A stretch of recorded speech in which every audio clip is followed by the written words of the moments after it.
Meu marido disse que, se eu quisesse ter filhos, teria que procurar outro pai, desde que... Nunca vou esquecer aquela noite.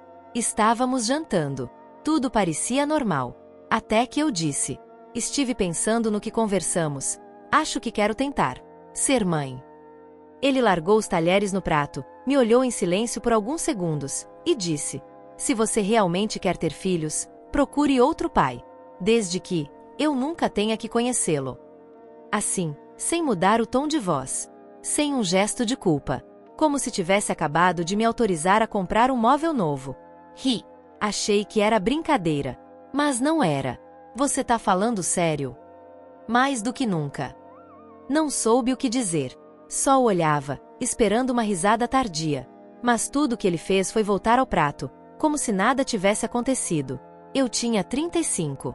Ele, 43. Estávamos juntos há 7 anos. E desde o primeiro dia, ele foi claro, não queria filhos.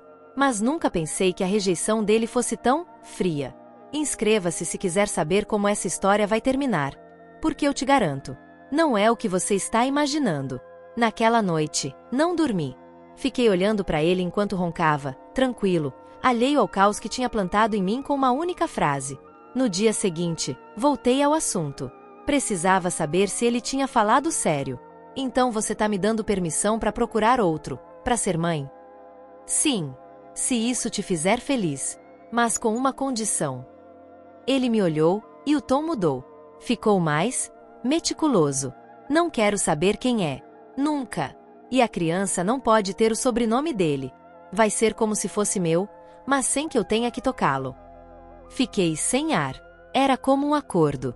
Frio, egoísta, mas perversamente calculado. Comente. Imagina ter que negociar a paternidade como se fosse um contrato sem alma se você não quer passar por algo assim. Levantei da mesa com as pernas tremendo. Não entendia nada. Como ele podia falar com tanta tranquilidade sobre outro homem me engravidar, enquanto ele continuava sendo marido? Em que tipo de casamento eu estava? Durante dias, a proposta dele martelava na minha cabeça. Eu o evitava.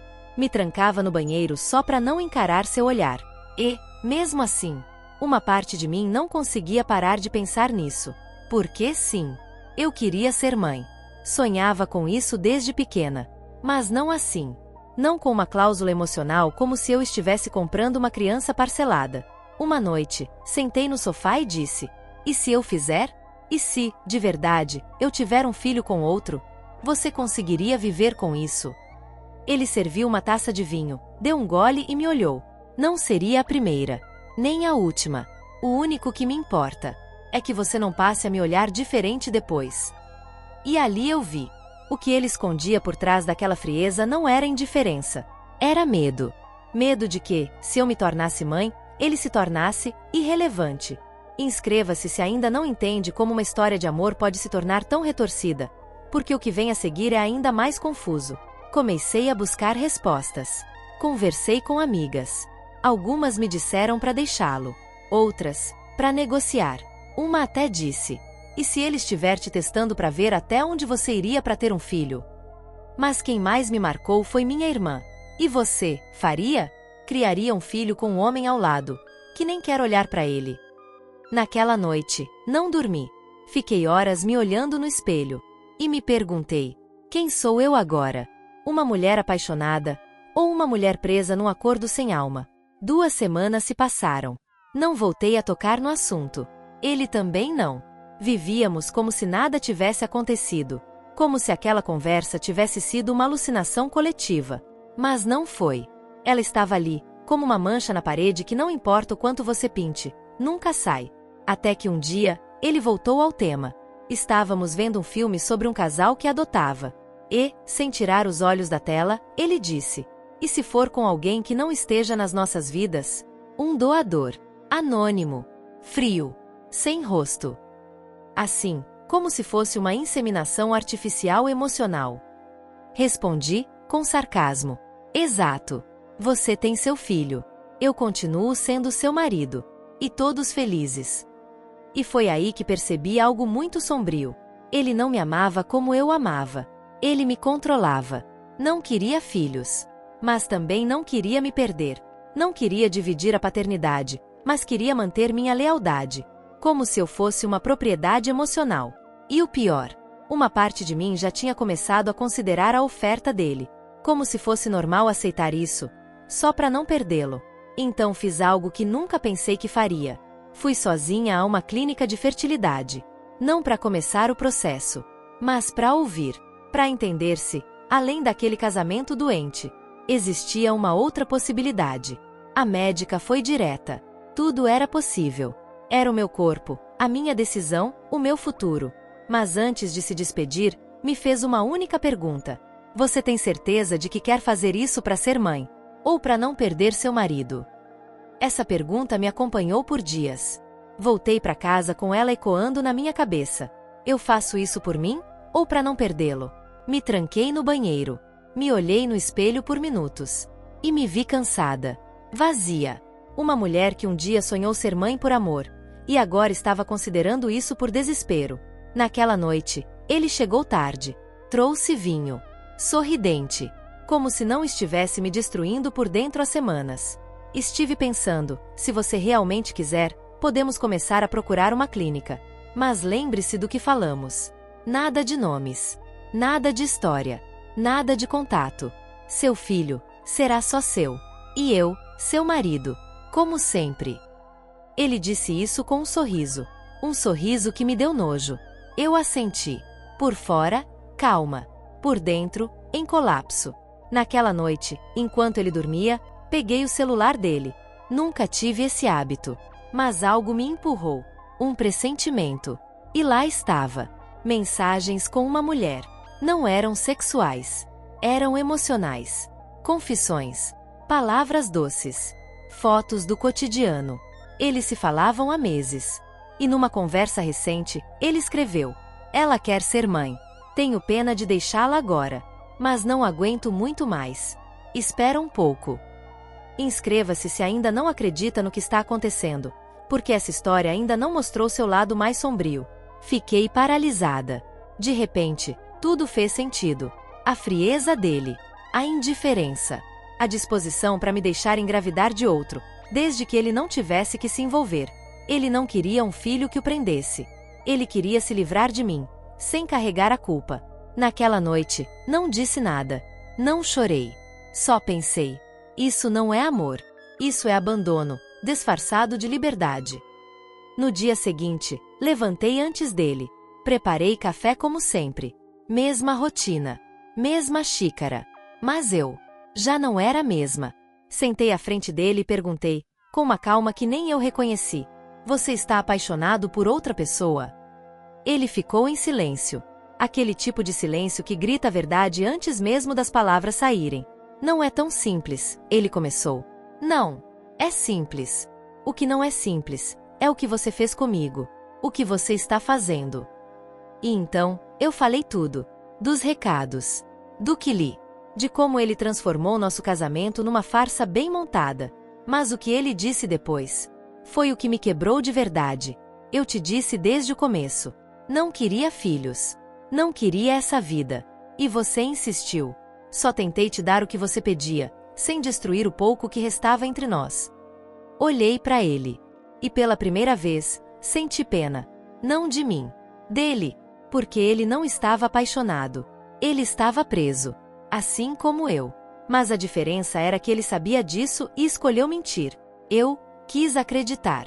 Levantei da mesa. E sem gritar, sem chorar, sem fazer cena, disse: não vou procurar um pai pro meu filho. Porque meu filho não vai nascer dessa mentira. E eu não vou continuar fingindo que isso é amor. Ele não tentou me impedir. Nem uma palavra. E isso me confirmou que já havia me perdido há muito tempo. Fiz minhas malas em silêncio. Não gritei. Não quebrei nada. Não porque não tivesse motivos. Mas porque eu já não tinha forças para lutar por algo que não existia. Coloquei o essencial numa mala. E antes de sair pela porta, deixei um bilhete. Não para ele. Para mim. Nunca mais você vai implorar por amor onde só te oferecem presença vazia. Fui para casa da minha irmã. Não sabia quanto tempo ficaria, nem o que viria depois. Só sabia que tinha dado o passo mais difícil. Sair sem um plano. Mas com a certeza de que ficar estava me matando por dentro. Os primeiros dias foram um caos. Chorava sem razão. Me odiava por ter demorado tanto, por ter cogitado ter um filho naquela condição. Mas, pouco a pouco, algo em mim começou a cicatrizar. Comecei a escrever. Não para ninguém. Para mim. Todas as noites, escrevia o que tinha vivido, como se precisasse reler de fora para acreditar. E nessas páginas escritas à mão, me encontrei. Já não era a esposa traída, nem a mulher partida, nem a que quase teve um filho dentro de uma mentira. Era uma mulher que tinha escolhido a si mesma, quando tudo o resto desmoronava. Semanas depois, recebi uma mensagem dele. Se algum dia você mudar de ideia, se ainda quiser tentar, estarei aqui. Li sem raiva, sem dor, só com pena. Não respondi, porque aquilo já não era a minha história, porque já não era o meu caminho. E naquela noite, pela primeira vez em anos, dormi em paz. Com o tempo, entendi tudo. Ele não me ofereceu ter um filho com outro por amor. Fez isso por covardia, para se livrar de mim, sem se sujar. Me usou como desculpa, como escudo emocional, porque sabia que, se fizesse parecer que era escolha minha, ele não seria o vilão. Mas o que ele não percebeu é que, quando uma mulher desperta, não há acordo nem mentira que a mantenha presa. Retomei minha vida, voltei a trabalhar, fiz terapia e, principalmente, voltei a me ouvir. Meses depois, voltei à clínica de fertilidade, mas dessa vez, sozinha, com o coração calmo, com a mente clara. E disse à médica: já não quero ter um filho para preencher um vazio. Quero tê-lo quando eu estiver inteira, e não quebrada. Ela sorriu e me disse algo que nunca vou esquecer.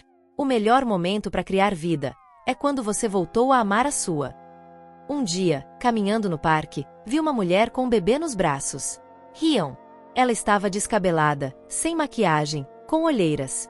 E mesmo assim, era a imagem mais poderosa que eu já tinha visto. E ali eu soube. Ser mãe ainda faz parte do meu caminho. Mas vai ser pela liberdade. Não por dentro de uma jaula disfarçada de amor. E, pela primeira vez em muito tempo, me senti pronta para viver. Não por alguém. Não com alguém. Mas por mim. Meses depois, me mudei. Novo bairro. Novo começo. E, embora ainda restassem cicatrizes, já não doíam ao serem tocadas. Só me lembravam que sobrevivi. E que não voltei atrás. Uma manhã, recebi uma carta. Sim, uma carta. Não uma mensagem. Era a letra dele. Não soube te amar. Achei que te dando liberdade, me protegeria da sua decepção. Mas o que fiz foi te afastar. E me transformar exatamente no que jurei nunca ser. Não chorei. Não me abalei. Apenas fechei o envelope e o guardei na gaveta mais funda da minha escrivaninha. Não porque queria mantê-lo, mas porque já não precisava destruí-lo para me curar. O perdão chegou, mas isso não significava voltar. Comecei a construir novos vínculos. Não amorosos. Amizades reais. Espaços seguros.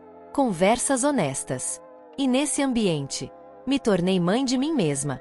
Me cuidei, me abracei, me levantei quando ninguém mais o fazia. Uma noite, no encontro de mulheres que compartilhavam histórias, criei coragem para contar a minha. E quando terminei, uma senhora de uns 60 anos se aproximou, com lágrimas nos olhos. Você disse o que eu calei por toda a minha vida. Obrigada por falar por tantas que não conseguiram. E ali eu soube algo que me marcou para sempre. Talvez eu ainda não tenha um filho, mas já estou gestando algo muito maior. Uma nova versão de mim mesma. Mais livre, mais forte, mais viva. Com o tempo, voltei a sorrir. Mas não aquele sorriso para disfarçar. Um sorriso real, completo, firme. Já não pensava mais nele. Não o odiava. Não o sentia falta. Porque entendi que nem todos que te machucam são monstros. Alguns são apenas incompletos. Pessoas partidas que, ao invés de se curarem, arrastam outros pro próprio abismo. E eu escolhi nunca mais fazer parte disso. Uma amiga me convidou para um evento sobre maternidade consciente. Fui. Não porque já estava decidida a ser mãe, mas porque a ideia já não me assustava. Lá, ouvi histórias lindas. Mulheres que foram mães sozinhas. Outras que adotaram. Algumas que tentaram e não conseguiram. Mas construíram algo ainda maior. Uma vida com sentido. E ali entendi que o desejo de ser mãe não precisa estar preso ao amor romântico, nem a um parceiro, e muito menos a um contrato emocional disfarçado de relação. Naquela noite, abri um caderno novo. Coloquei o título: O Futuro que Eu Escolho. E na primeira página escrevi: se um dia eu tiver um filho, não será para me sentir completa. Será para compartilhar com ele uma vida que eu já aprendi a amar por mim mesma. E ao fechar aquele caderno, soube que o pior já tinha passado. Agora vinha o melhor. E dessa vez, só dependia de mim. Hoje, já não me define o que perdi, nem o que me negaram. Me define o que eu decidi nunca mais aceitar. Minha história não terminou com um filho, nem com um par perfeito. Terminou, ou melhor, começou, quando eu me escolhi acima de qualquer promessa quebrada. De vez em quando, alguém me pergunta se eu voltei a amar. E minha resposta é sempre a mesma. Sim, me apaixonei pela minha vida, pela minha liberdade, pela minha voz. E se um dia alguém chegar e somar, sem subtrair, sem condições, sem armadilhas, será bem-vindo. Mas, enquanto isso, sigo firme. Sozinha, se for preciso. Completa, sempre. Ainda não me tornei mãe, mas me tornei algo ainda mais importante. Uma mulher que nunca mais aceitará amar às custas de si mesma. Inscreva-se se essa história te tocou, se você já viveu um acordo emocional que parecia amor, mas era controle disfarçado. Hoje encerro esse capítulo sabendo que, mesmo sem ter gerado um filho, eu me pari. E isso, acredite, foi 1000 vezes mais difícil. E 1000 vezes mais valioso. E se você está lendo isso, presa numa história que te encolhe, faça. Vá embora. Corra.